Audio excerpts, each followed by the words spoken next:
아니 네 말이 맞아. 너 만화방 하나 때문에 제시한테 계속 거짓말했잖아. 오늘 컨디션 좋은 것 같은데 입증해봐. 범위도 작고.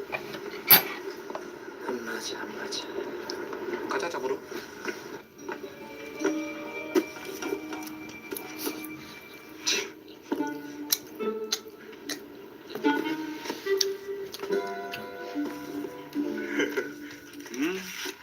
이놈의 인기는.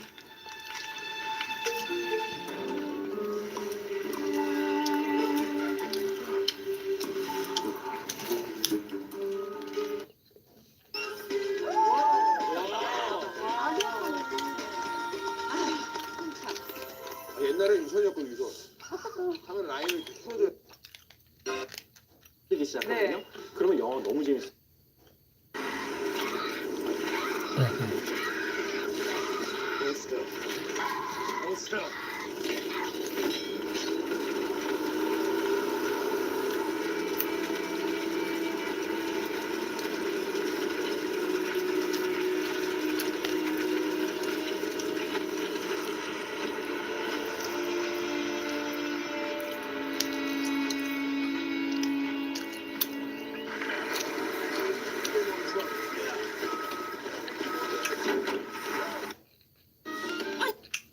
대한민국 1등 상주 프리드라이브 있습니다.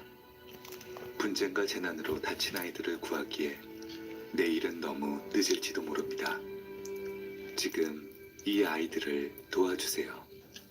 모든 것을 잃은 사람들, 갈 곳 없는 사람들을 보호해주세요. 유엔 난민기구는 이들을 돕고 있습니다. 오늘 이 아이들에게 여러분의 도움이 필요합니다. 무고한 아이들을 전쟁으로부터 지켜주세요. 엘라와 같은 아이들에게 여러분의 마음을 전해주세요. 지금 후원 두 글자를 문자 메시지 1666-4037로 보내주세요.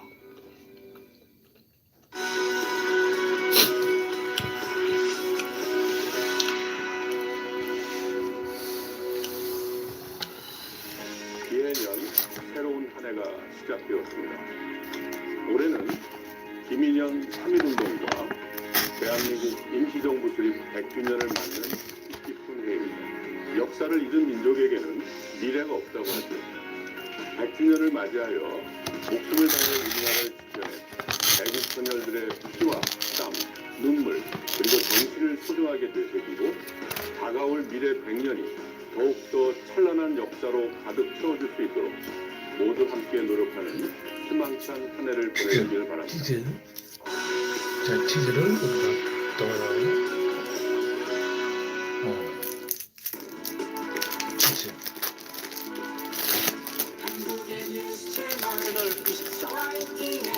화이팅.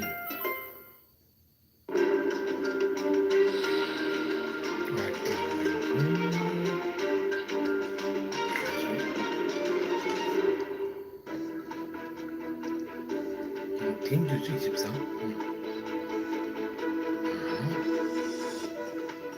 그쵸.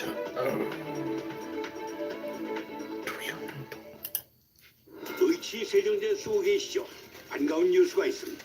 드디어 색소도 보존제도 없는 클리덴트가 출시됐습니다. 야호! 야호! 색소 보존제 0%. 이순재 안심 클리덴트. 땅이 불편하십니까? 해명이 아쉽습니까? 땅에서 천년 생태는 토종산교 성인을 만나보세요. 장 건강에 딱 좋아. 해명에 딱 좋아. 장 건강과 해변 1600-8988 1588 39,000원부터 배칠수의 39,000 꽃배달 선단마을 39,000 배칠수의 39,000 1588 39,000 1588 39,000 배칠수의 꽃배달 딱 좋아 성인. 다이어트엔 성인 바디움 HCA. 해변에 좋은 성인 파이버. 장 불편을 자주 겪는다면 청인 프로바이오틱스. 당신의 건강한 선택 청인. 상담 완료시 국고 국물 요리까지 한 번에 하는 보이넌 와이드 멀티그릴 청청. 한국생명 무배정 가족사랑 치매 단병보험. 치매 관련 전문의 치매 진단 기준. CDR 촉도 최종 진단 확정 시 CDR 1점 경도 치매 진단 시 300만 원, CDR 2점 중등도 치매 진단 시 500만 원, CDR 3점 이상 중증 치매 진단 시 2천만 원 일시금 지급. 가입 만 1년 이후 보장 개시되며 최초 1회안 지급됩니다. 경도 치매 진단 급여금 지급 후 중등도 치매 진단 급여금 및 중증 치매 진단금 지급 사유 발생 시 또는 중등도 치매 진단 급여금 지급 후 중증 치매 진단금 지급 사유 발생 시 이미 지급받은 보험금의 차액 지급되며 반대의 경우 지급되지 않습니다. 중증 치매 감정 생활자금 가입 후 만 1년 이후부터 최종 진단 확정일로부터 즉시 매월 100만 원씩 종신토록 쭉 지급. 재계 뇌손상을 원인으로 치매 최종 진단된 경우 계약일을 치매 보장 개시일로 하며 치매 발생 시 진단은 치매 관련 전문의로부터 진단일로부터 90일이 지난 이후에도 치매 상태가 지속되었음을 확인하여 최종 진단합니다. 30세부터 64세까지 가입 가능하고요. 90세 만기 20년 납 무해지 환급형 50세 기준 남자 53,500원 여자 48,600원. 상담 시 국고 국물 요리까지 한 번에 하는 보이는 와이드 멀티그릴 충청. 본 상품은 만기 환급금이 없는 순수 보장형 상품입니다. 중도 해지 시 해지 환급금은 납입한 보험료보다 적거나 없을 수 있습니다. 청약일로부터 30일 내 보험증권 수령 후 15일까지 청약 처리가 가능하며 3일 이내 보험료를 돌려드립니다. 청약 미녹취, 약관 및 청약서 미적 후 설명 의무 불이행 시 계약 성립일부터 3개월 내 취소 가능합니다. 기존 계약 해지 후 신계약 체결 시 인수 거절, 보험료 인상 또는 보장 내용이 달라질 수 있습니다. 계약 전 상품 설명서 및 약관 확인 바랍니다. 모든 보험 상품의 경품 가격은 최대 3만 원을 초과하지 않습니다. 이 시각 주요 뉴스입니다. 방한 중인 비건 미 국무부 대북정책 특별대표가 2차 북미 정상회담 준비를 위해 오늘 평양을 방문해 김혁철 전 스페인 주재 북한 대사와 신문 협상을 벌입니다. 트럼프 미국 대통령이 오늘 오전 신년 국정연설을 합니다. 집권 3년차 국정연설을 통해 2차 북미 정상회담의 날짜와 장소도 발표할지 주목되고 있습니다. 설을 맞아 고향을 찾은 이들은 가족들과 차례를 올리고 성묘를 하며 단란한 시간을 보냈습니다. 온종일 이어진 지금의 고속도로 정체는 새벽쯤 해소될 전망입니다. 안성과 충주 등 두 지역에 발생한 전방에 과속 방지턱이 있습니다. 있고 방역 작업에 총력을 기울였습니다.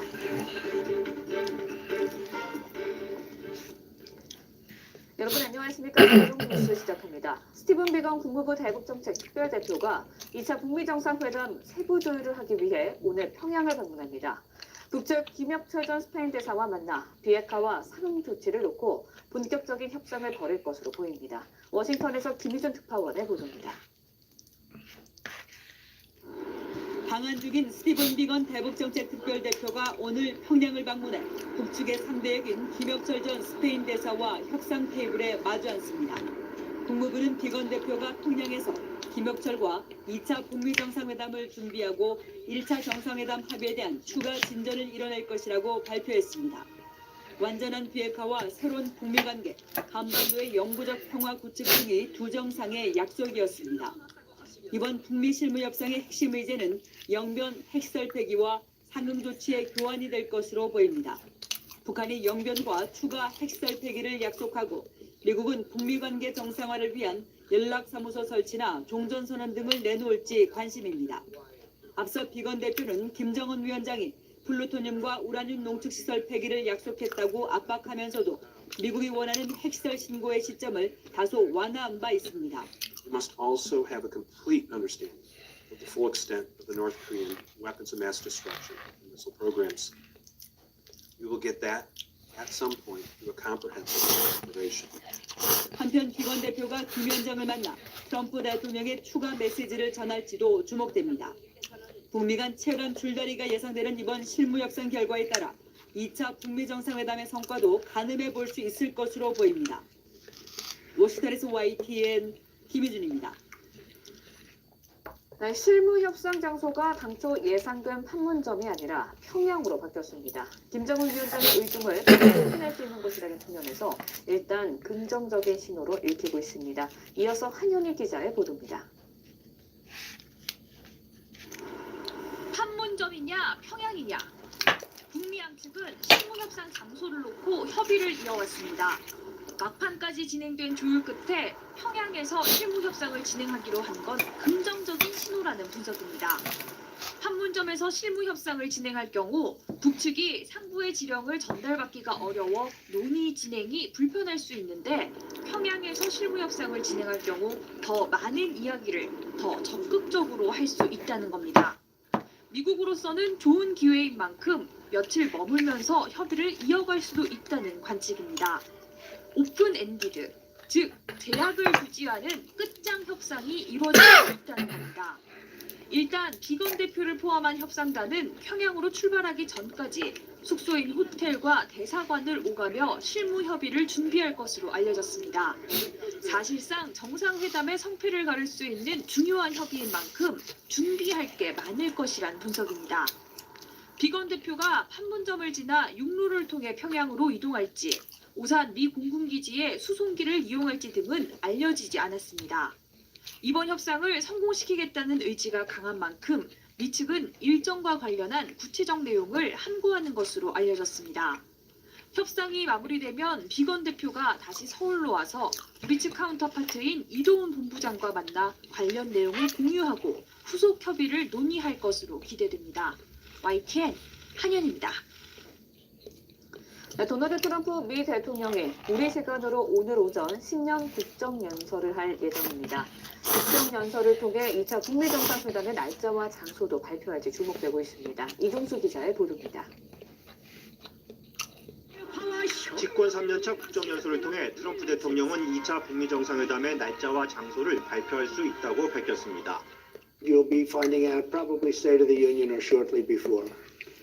But the meeting is set. 스티브 비건 국무부 대북정책 특별대표가 2차 북미 정상회담을 세부 조율하기 위해 평양을 방문하는 날 국정연설에서 북한에 대해 경제 발전을 위해 비핵화에 나설 것을 촉구할 것으로도 예상됩니다. He has a chance to have North Korea be a tremendous economic behemoth. It has a chance to be one of the great economic countries in the world. He can't do that with nuclear weapons. 트럼프 대통령은 북한과의 협상에서 주한미군 철수에 대해선 논의도 없었다고 말했습니다. 이와 관련해 미 빌 클린턴 행정부에서 국무장관을 지낸 매들린 올브라이트는 2차 북미 정상회담에서 트럼프 대통령이 한미연합 군사훈련 전면 중단이나 주한미군 철수를 김정은 북한 국무위원장에게 약속할 것을 우려했습니다. 올브라이트 전 장관은 미국의 한 매체와의 인터뷰에서 2차 북미 정상회담에 대해 차기 정권 입장에서 어려운 점은 트럼프 대통령이 무엇을 약속할지 알 수 없다는 것이라며 이같이 밝혔습니다. 한편 로이터 통신은 북한이 자신들의 핵미사일 능력을 군사적 공격으로부터 막아내기 위한 노력을 계속하고 있다고 유엔 안전보장이사회 대북제재위원회 기밀 보고서를 인용해 보도했습니다. 로이터 통신은 이 같은 내용을 골자로 한 안보리 제재위원회 비공개 보고서가 이달 초 15개 회원국에 제출됐다면서 북한 측이 핵미사일 프로그램의 조립과 보관, 시험 장소를 분산시키려는 일관된 경향성을 보이고 있다는 증거가 발견됐다고 지적했습니다. YTN 이종수입니다. 한미군 당국은 평양에서 열리는 북미 실무 협상이 끝난 뒤 올해 상반기 예정된 한미 연합훈련의 시기와 방법을 확정해 발표할 것으로 보입니다. 큰 틀에서의 조율을 마친 가운데 북미 비핵화 협상을 뒷받침하는 차원에서 연합훈련 축소로 가닥을 잡은 것으로 전해졌습니다. 김세호 기자의 보도입니다. 우리나라와 미국은 매년 3, 4월 컴퓨터 시뮬레이션 지휘소 연습인 키리졸브 그리고 실제 병력과 장비가 움직이는 최대의 야외 실기동 훈련인 독수리 훈련을 진행해 왔습니다. 특히 독수리 훈련은 미 항공모함과 핵추진 잠수함, 스텔스 전투기 등 미군의 각종 첨단 전략 자산이 동원돼 북한이 거세게 반발했습니다. 하지만 지난해 남북 정상회담과 북미 정상회담이 이어지면서 훈련은 한 달 가까이 줄었습니다. 이런 가운데 한미 군 당국은 올해 상반기 예정된 한미 연합훈련의 시기와 방향을 놓고 큰 틀의 조율은 마친 것으로 전해졌습니다. 정부 군 관계자는 상반기 예정된 한미 연합훈련은 사실상 발표 시기와 방법만 남았다고 말했습니다. 한미는 평양에서 열리는 북미 실무 협상 이후 연합훈련과 관련한 입장을 발표할 것으로 알려졌습니다. 앞서 정경두 국방부 장관은 지난달 23일 신년 기자간담회에서 연합훈련은 1월 말 정도까지 미 국방부와 최종 확인을 하고 결정할 계획이라고 밝힌 바 있습니다. 이처럼 당초 한미 양측은 연합훈련 계획을 지난달 양국이 발표하는 방안을 검토했으나 이번 주 북미 실무협상 결과를 지켜보자는 데 공감대를 이룬 것으로 보입니다. 한미 연합 지휘소 훈련인 키리졸브 연습은 3월 4일부터 2주간 실시하는 것으로 방향을 정한 것으로 알려졌습니다. 또 연합 야외 기동 훈련인 독수리 훈련은 명칭을 변경해 대대급 규모로 연중 실시하는 것을 검토하고 있습니다. YTN 김세호입니다. 한미가 주한미군 방위비 분담금에 대한 잠정 합의에 도달했다고 미 CNN 방송이 국무부 관리를 인용해 보도했습니다. CNN은 새 한미 방위비 분담금 특별협정에 따라 한국은 분담금을 10억 달러에 가까운 규모로 확대하기로 했으며 이는 한국이 지난 5년 동안 부담해온 연간 약 8억 달러보다 증가한 것이라고 전했습니다. 계약 기간은 1년이며 1년 더 연장할 가능성이 있다고 이 방송은 국무부 소식통을 인용해 보도했습니다. 이에 따라 한미 당국은 올해 하반기 같은 문제로 또다시 협상 테이블에 앉아야 하며 트럼프 행정부는 또다시 추가 분담을 요청할 가능성이 있다고 전했습니다. 일본 정부가 초계기 위협 비행 레이더 조사 갈등과 관련한 조치로 한국의 해상자위대 호위함 이즈모를 파견하려던 계획을 취소했습니다. 교도통신에 따르면 방위성은 올해 봄 계획했던 이즈모의 한국 기항을 취소한다고 발표했습니다. 계시네요. 좋습니다. 차재용 교수님. 예. 이거 국민 입장에서 봤을 때 민주당과 자유한국당의 의견이 정반대고 지금 두 분 변호사만 해도 이렇게 정반대 입장이신데 뭐 제가 판가는 입장은 아닙니다만 그러게 우리가 또 제 판결을 또 판단할 수 있는 위치에 있지 않기 때문에 저는 국민된 한 사람으로 본다고 한다면 저는 성창호 부장판사가 사실 일종의 좀 사심이 저는 좀 개입되어 있다고 저는 봅니다. 이번 판결에 대해서. 그냥 국민적 상식으로 시각으로 봤을 때는 뭔가 충분히 감정이 끼었을 가능성이 저는 상당히 농후하다고 봅니다. And our children bombed our cities from afar like cowards. 따져보니까 판결문을 나름대로 뭐 다 읽어보진 않았지만 언론 보도를 중심으로 해서 쭉 한번 다 체크를 해보니까 야, 이 정도인데 지금 그 광역 단체장을 이렇게 법정 구속할 수 있을까? 그리고 지금 이 업무방해인데 컴퓨터 장애 등 뭐 업무방해 같은 경우에 이 지금 단독으로 지금 2년을 법정 최고형을 때린 거 아닙니까? 법정 최고형보다 사실 높게 때린 것인데 그런 부분들에 보면 약간 좀 사적인 감정이 좀 개입됐을 가능성이 저는 높다 그런 생각인데 저는 앞서 뭐 두 분이 지금 언제 이 성창호 판사가 이 지금 대법원장 판사실에 갔느냐 안 갔느냐 그 시점을 따질 것은 저는 그 문제는 중요하지 않다고 봅니다. 저는 사실은 성창호 판사의 이력을 살펴보면 소위 말하는 법원 내 주류라는 거죠. 그러니까 계속적으로 주로 또 근무했던 곳이 그러니까 지금 대법원장실 그 비서실뿐만 아니라 예를 들면 법원 행정처에서 근무를 한 경력이 있더라고요. 예를 들면 인사심의관을 한다든지 그런 식으로 하면서 우리가 지금 사실 이 대법원의 그 사법 적폐와 관련된 가장 중요한 부분 중에 하나가 이 그 대법원 자체가 상당히 좀 어떻게 보면 행정 관료화처럼 일종의 그렇게 이 세열화되고 관료화됨으로써 이 지금 독립적인 재판에 상당한 이 뭡니까 이 공정성에 상당한 그 뭡니까 하자가 생겼다는 거 아니겠습니까? 그런 측면에서 본다고 한다면 성창호 판사가 부장 판사가 상당히 법원의 조직 논리에 상당히 조금 물들 수밖에 없는 상황. 그리고 또 무엇보다도 상당히 이 법원 행정처에 근무를 하다 보니까 이 법원의 여러 가지 그러니까 이익을 먼저 앞세우는 정무적 판단에 상당히 능할 수밖에 없는 그런 위치에 있었다는 것이죠. 이런 부분들이 결국은 지금 이번 판결에도 상당히 영향을 미치지 않았을까라는 생각이 든다는 것이죠. 구체적으로 여쭤볼게요. 법정 구속이 감정이 섞였습니까? 징역 2년에 감정이 좀 섞였다고 보시는 거죠? 저는 뭐 둘 다 양형도 그렇고 그리고 지금 법정 구속한 것도 사실 그렇다는 거죠. 사실 이 지금 바로 그 직전에 경남도지사를 홍준표 도지사 물론 혐의는 다르긴 합니다만 그것도 어떻게 보면 정치 자금과 관련된 뭐 일종의 그런 부분은 오히려 더 재질이 나쁠 수도 있는데 그 경우 같은 경우는 1년 6개월인가요? 1년 6개월인데도 6개월 나오고 법정 구속은 하지 않았지 않습니까? 그러니까 그것은 뭐 여러 가지 도주 뭐 또 증거인멸 그런 것도 있지만 이 그 도민들 300만 도민이 뽑았다는 광역단체장으로서의 도전 공백에 대한 우려 이런 부분들도 상당히 고려를 했던 것이거든요. 저는 뭐 이렇게 형량 자체가 높을 수는 있다고는 보지만 그러나 지금 현직 도지사의 이게 도전 업무까지 중단할 정도의 사안이었을까? 그렇다고 한다면 일종의 이런 개인적인 감정도 작용하지 않았을까라는 생각이 든다는 것이죠. 예, 일반인의 시각으로서의 차재원 교수님이 2년 법정 구속은 요건 좀 이례적이고 형평성에 안 맞는다는 느낌을 갖고 계신다는 지적. 이거는 뭐 법적인 기술적인 문제니까 두 분 법 전문가들한테 여쭤보죠. 손흥 변호사. 일단 실제로 2년 법정 구속은 그래도 아무리 그래도 현직 도지사인데 혹시 이거 괘씸죄? 이런 얘기인데 어떻게 보세요? 저는 이제 교수님 그 팩트부터 좀 바로 잡으면 금방 이 교수님이 법정 최고형을 했다 했는데요. 법정 최고형은 아니에요. 법정 최고형이 무슨 용어냐면 법률에서 정한 형량 중에 가장 높은 행위인데요. 컴퓨터 업무 방해는 5년이 합니다. 따라서 이게 5년이 돼야만 법정 최고형이고 지금 이제 2년밖에 선고 안 됐잖아요. 그래서 법정 최고형은 아니에요. 잠깐만요. 컴퓨터 업무 방해로 법은돼 있지만 국민들이 알고 있기로는 댓글 조작해서 네이버의 업무를 방해했다 그 얘기죠? 예, 그게 업무 방해 유형 중에 옛날에 형법 개정되면 신설된 이 컴퓨터 업무 방해죠. 법 자체는 징역 5년 이하로 돼 있으니 징역 2년은 법적으로 과하지는 않다라는 말씀. 법정 최고형이나 용어는 안 맞다는 거예요. 예, 좋습니다. 그럼 뭐 우리가 뭐 법률 전문가는 아니니까. 자, 그럼 이게 저는 이 판결을 일단은 이제 유죄 판결, 유죄냐 무죄냐 하고요. 그다음에 법정 구속이 과하냐 안 하냐 이 두 가지로 보면요. 일단 이게 저는 유죄 판결에 불가피한 게 모든 인적 증거, 물적 증거가 일치합니다.